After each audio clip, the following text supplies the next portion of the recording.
टोकरी भर मिट्टी। कहानी रचनाकार माधवराव सप्रे। किसी श्रीमान जमींदार के महल के पास एक गरीब अनाथ विधवा की झोपड़ी थी। जमींदार साहब को अपने महल का हाथा उस झोपड़ी तक बढ़ाने की इच्छा हुई। विधवा से बहुतेरा कहा कि अपनी झोपड़ी हटा ले, पर वह तो कई जमाने से वहीं बसी थी। उसका प्रिय पति और इकलौता पुत्र भी उसी झोपड़ी में मर गया था। पतोहू भी एक 5 बरस की कन्या को छोड़कर चल बसी थी। अब यही उसकी पोती इस वृद्ध काल में एकमात्र आधार थी। जब उसे अपनी पूर्व स्थिति की याद आ जाती तो मारे दुख के फूट फूट रोने लगती। और जब से उसने अपने श्रीमान पड़ोसी की इच्छा का हाल सुना, तब से वह मृत प्राय हो गई थी। उस झोपड़ी में उसका मन लग गया था कि बिना मरे वहाँ से वह निकलना नहीं चाहती थी। श्रीमान के सब प्रयत्न निष्फल हुए, तब वे अपनी जमींदारी चाल चलने लगे। बाल की खाल निकालने वाले वकीलों की थैली गरम कर उन्होंने अदालत से झोपड़ी पर अपना कब्जा करा लिया और विधवा को वहां से निकाल दिया। बेचारी अनाथ तो थी ही, पास पड़ोस में कहीं जाकर रहने लगी।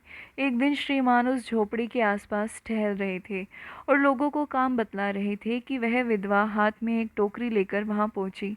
श्रीमान ने उसको देखते ही अपने नौकरों से कहा कि उसे यहाँ से हटा दो, पर वह गिड़गिड़ाकर बोली, महाराज, अब तो यह झोपड़ी तुम्हारी ही हो गई है।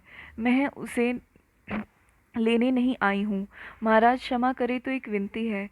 जमींदार साहब के सर हिलाने पर उसने कहा, जब से यह झोपड़ी छूटी है मेरी, तब से मेरी पोती ने खाना पीना छोड़ दिया है।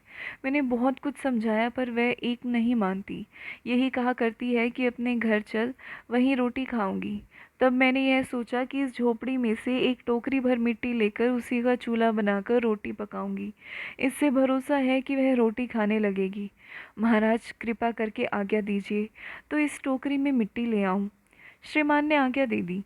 विधवा झोपड़ी के भीतर गई। वहां जाते ही उसे पुरानी बातों का स्मरण हुआ और उसकी आंखों से आंसू की धारा बहने लगी। अपने आंतरिक दुख को किसी तरह संभाल कर उसने अपनी टोकरी मिट्टी से भर ली और हाथ से उठाकर बाहर ले आई। फिर हाथ जोड़कर श्रीमान से प्रार्थना करने लगी, महाराज, कृपा करके इस टोकरी को ज़रा हाथ लगाइए, जिससे कि मैं इसे अपने सर पर धर लूं। जमींदार साहब पहले तो बहुत नाराज़ हुए, पर जब वह बार बार हाथ जोड़ने लगी और पैरों पर गिरने लगी तो उनके मन में कुछ दया आ गई। किसी नौकर से न कहकर आप ही स्वयं टोकरी उठाने आ बढ़े। ज्यों ही टोकरी को हाथ लगाकर ऊपर उठाने लगे, त्यों ही देखा कि यह काम उनकी शक्ति के बाहर है।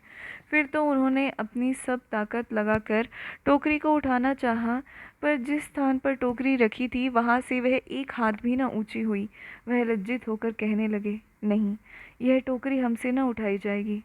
यह सुनकर विधवा ने कहा, महाराज, नाराज न हो, आपसे एक टोकरी भर मिट्टी नहीं उठाई जाती, और इस झोपड़ी में तो हजारों टोकरियां मिट्टी पड़ी हैं। उसका भार आप जन्म भर क्यों कर उठा सकेंगे? आप ही इस बात पर विचार कीजिए।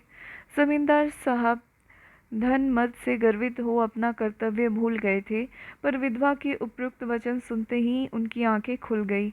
कृत कर्म का पश्चाताप कर उन्होंने विधवा से क्षमा मांगी और उसकी झोपड़ी वापस दे दी।